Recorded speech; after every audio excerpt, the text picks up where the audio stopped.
You need enemies. Every man on self-improvement needs enemies.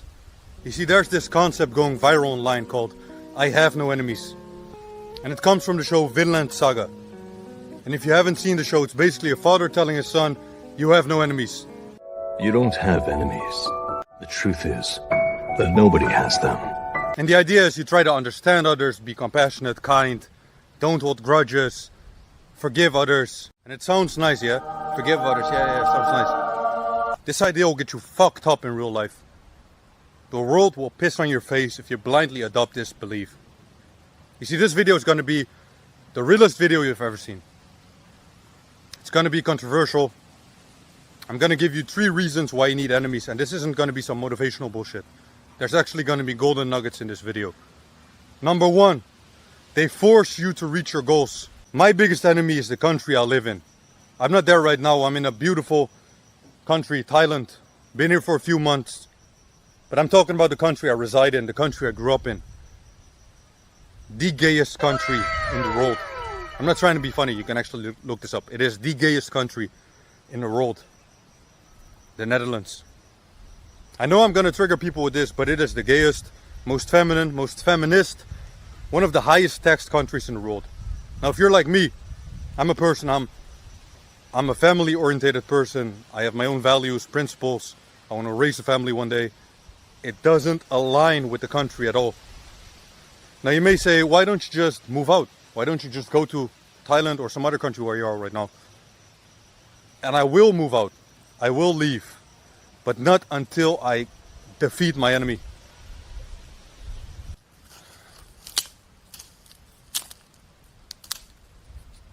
I struggled a little bit with that one. Now before I crush my enemy. You see, one of my goals is financial freedom.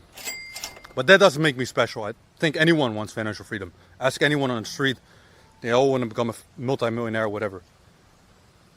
But by having this as an enemy, it incentivizes me. I'm incentivizing myself to reach that goal with urgency. There's a time limit. It's almost like this enemy is telling me, hey Musa, you better get that money, or else you know what we're going to do to your future kids. You know what we're going to teach them in school. You better get the money, or you know what we're going to do to your... Let me not get into that, but I'm incentivizing my own mind to get to the goal quick. And it may sound crazy if you never heard about this before, but it's no different from what a fighter does when he steps into the cage. You see, a fighter villainizes his opponent in his own head way before the fight. During the training camp, as he's training, he tells himself his opponent is taking the food off his kid's table, taking everything he worked for. And even in the fight, you can see it, they actually want to kill each other. They're in a dark, dark mode in that fight. And then after the fight's over, it's all respect, sportsmanship. But the drive was very real. They manipulated themselves. They amplified their opponent as a villain in their own head. And that's something you can do as well. It's almost like a cheat code. You see, what you do is you take any big goal you have and you actively look for enemies, actively look for things that put urgency on you to reach that goal. This will give you, I guarantee you, this will give you a huge advantage over everyone else. And if you're like me, you live in a Western country, you want financial freedom, you can just copy what I did. Don't talk about woke stuff. Don't talk about this garbage that doesn't align with your values. Don't waste time talking about it. Use it. That's what I did for the past 2 years with the whole COVID stuff. From the beginning, I knew it was a scam. I never talked about it. I internalized all my dark emotions. I let my dark emotions take over and I just worked. I grinded in the shadows.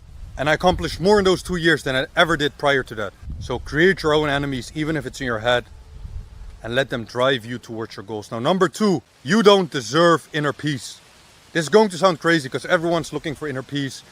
They're like, yeah, I don't want this negativity. I don't want enemies. I don't want that. I just want to be happy. I want to live peacefully. I want inner peace. You don't deserve inner peace. No one has ever told you this. I guarantee you what I'm about to tell you is no one has ever told you this, but inner peace is earned. Wanting inner peace without earning it is the most selfish thing you could do. Think about it. Imagine 10 years down the line, you have your kids. They're being brainwashed by the system, by the school. Daughter's a feminist, hates men now. Your son, dick is cut off, whatever. But at least Daddy had inner peace in his prime. When he was a fighting age male, he had inner peace. He was happy. Who cares about your bloodline? You were happy.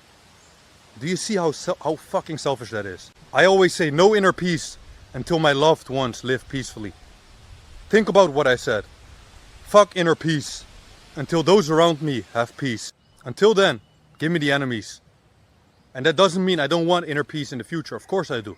I want to live peacefully with my family, teach them the right morals, principles, in a nice country.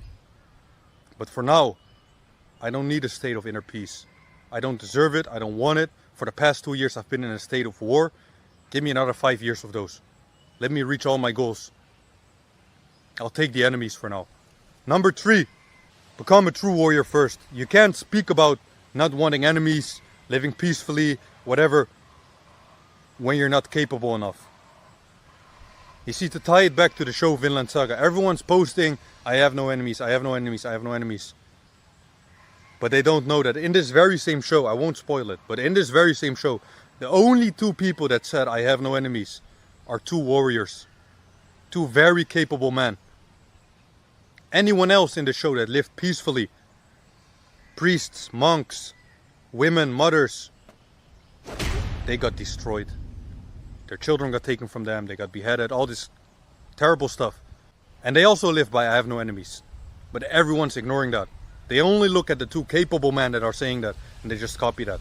Now, to tie this back to real life, it's this Jordan Peterson concept where the best men are very dangerous men that have it under voluntary control.